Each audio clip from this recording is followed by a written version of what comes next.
Guys, welcome again आपकी अपनी YouTube channel quality management series में। मैं संदीप कौर आपका फिर से स्वागत करती हूँ। देखिए, पिछली वीडियो में मैंने आपको बताया था कि क्वालिटी डॉक्यूमेंट्स क्या हैं, ये कितने टाइप्स के हैं, इनका रोल क्या है क्वालिटी मैनेजमेंट सिस्टम में और ये एक दूसरे से कैसे रिलेट करते हैं। तो आज की वीडियो में हम जानेंगे कि डॉक्यूमेंट्स की हायरार्की क्या है, एक अच्छा डॉक्यूमेंट्स बनाने की कैरेक्टरिस्टिक्स क्या है और इसकी एक्सेसिबिलिटी क्या है। तो चलिए आज का वीडियो जो है हम शुरू करते हैं। प्रेजेंटेशन जो है वो बहुत ही इंपॉर्टेंट स्किल है किसी भी टॉपिक को रिप्रेजेंट करने के लिए। हमें कोई भी टॉपिक अच्छे से समझ आ जाए, इसीलिए हम जो है उसको अच्छे मैनर में रिप्रेजेंट करते हैं। तो आज का वीडियो जो है उसमें भी हम जो पॉलिसीज, प्रोसीजर्स, प्रोसेसेस हैं उनको एक प्रेजेंटेशन के फॉर्म में डालेंगे, जिसको हम हायरार्की बोलते हैं। हायरार्की आप सभी ने ये टर्म सुनी होगी। ये क्या होता है? एक ट्री का स्ट्रक्चर। तो पॉलिसीज, प्रोसेस, प्रोसीजर्स को हम एक ट्री के स्ट्रक्चर में देखेंगे। ये आपकी स्क्रीन पे फ्लैश हो रहा होगा। तो चलिए अब हम इसी के बारे में बात करते हैं। पॉलिसीज, प्रोसेसेस एंड प्रोसीजर्स को अगर हम एज अ ट्री कंसिडर करें तो इसमें जो पॉलिसीज है वो उसको हम रूट्स के फॉर्म में रिप्रेजेंट करेंगे, क्योंकि ये क्या करता है, बेस लाइन प्रोवाइड करता है बाकी पार्ट्स के लिए। और जो प्रोसेसेस हैं उनको हम कंसिडर करेंगे as a trunk of tree. इसके पीछे का रीजन क्या है? ये सीरीज ऑफ स्टेप्स है, फ्लो ऑफ एक्शन है, जैसा कि हम अपनी पिछली वीडियो में डिस्क्राइब कर चुके।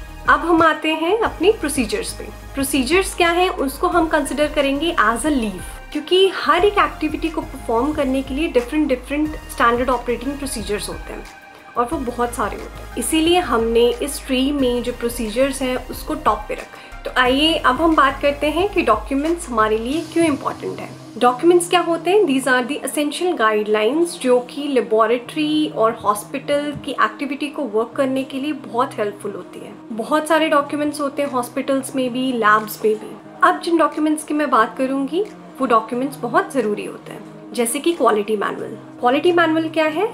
ओवरऑल गाइडिंग डॉक्यूमेंट्स होता है क्वालिटी सिस्टम का। ये हमें एक फ्रेमवर्क प्रोवाइड करता है क्वालिटी मैनेजमेंट सिस्टम की इम्प्लीमेंटेशन के लिए। जो क्वालिटी मैनुअल है वो लेबोरेटरी में एज पर ISO स्टैंडर्ड्स बनेगा एंड हॉस्पिटल्स में आप जिस भी एक्रेडिटेशन के स्टैंडर्ड्स फॉलो कर रहे हैं आप उसके अकॉर्डिंग जो है क्वालिटी मैनुअल प्रिपेयर कर सकते हैं। जैसे कि NABH एक्रेडिटेशन के लिए अगर आप अप्लाई करेंगे तो आपको NABH स्टैंडर्ड के अकॉर्डिंग जो है आपका मैनुअल बनाना पड़ेगा। अगर आप JCI एक्रेडिटेशन के लिए जा रहे हैं, उसके लिए आपने अप्लाई किया हुआ है, तो JCI में जितने भी स्टैंडर्ड्स हैं आपने उसको फॉलो करके अपना क्वालिटी मैनुअल बनाना है। अब हम बात करते हैं स्टैंडर्ड ऑपरेटिंग प्रोसीजर्स की। स्टैंडर्ड ऑपरेटिंग प्रोसीजर्स जो है वो step by step written instructions होते हैं किसी भी एक्टिविटी को परफॉर्म करने के। इंस्ट्रक्शंस जो होते हैं वो हमारे लिए बहुत एसेंशियल होते हैं। इसके पीछे का रीज़न ये है कि कोई भी प्रोसीजर अगर हम परफॉर्म करते हैं तो वो एक कंसिस्टेंट वे में, एक स्ट्रीमलाइन मैनर में हम उसको परफॉर्म कर सकते हैं। अब हम बात करते हैं रेफरेंस मटेरियल की।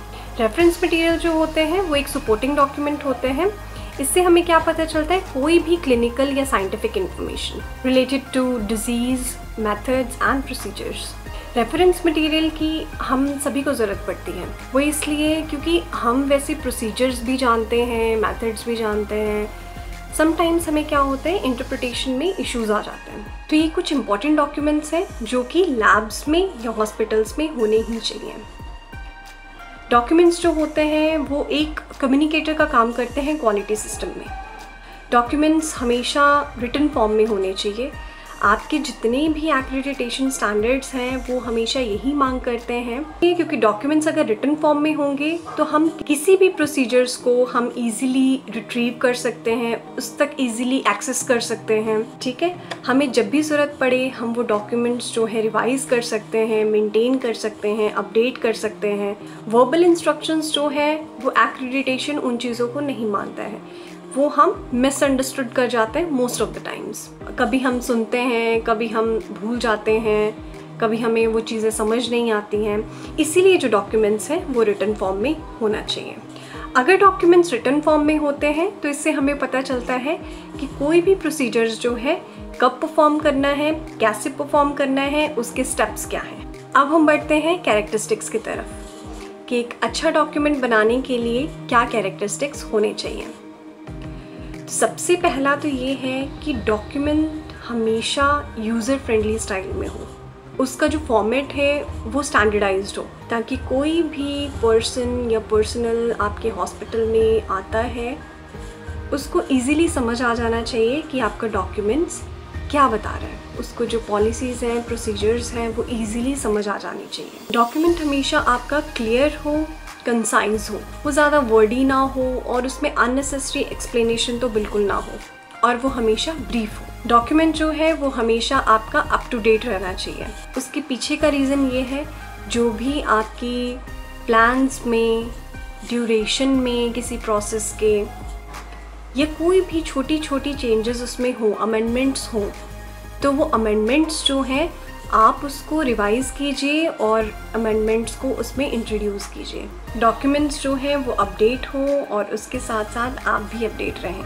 वैसे तो बहुत सारी डॉक्यूमेंट्स की कैरेक्टरिस्टिक्स हैं, बट जो मेन कैरेक्टरिस्टिक्स हैं वो मैंने आपको बता दी।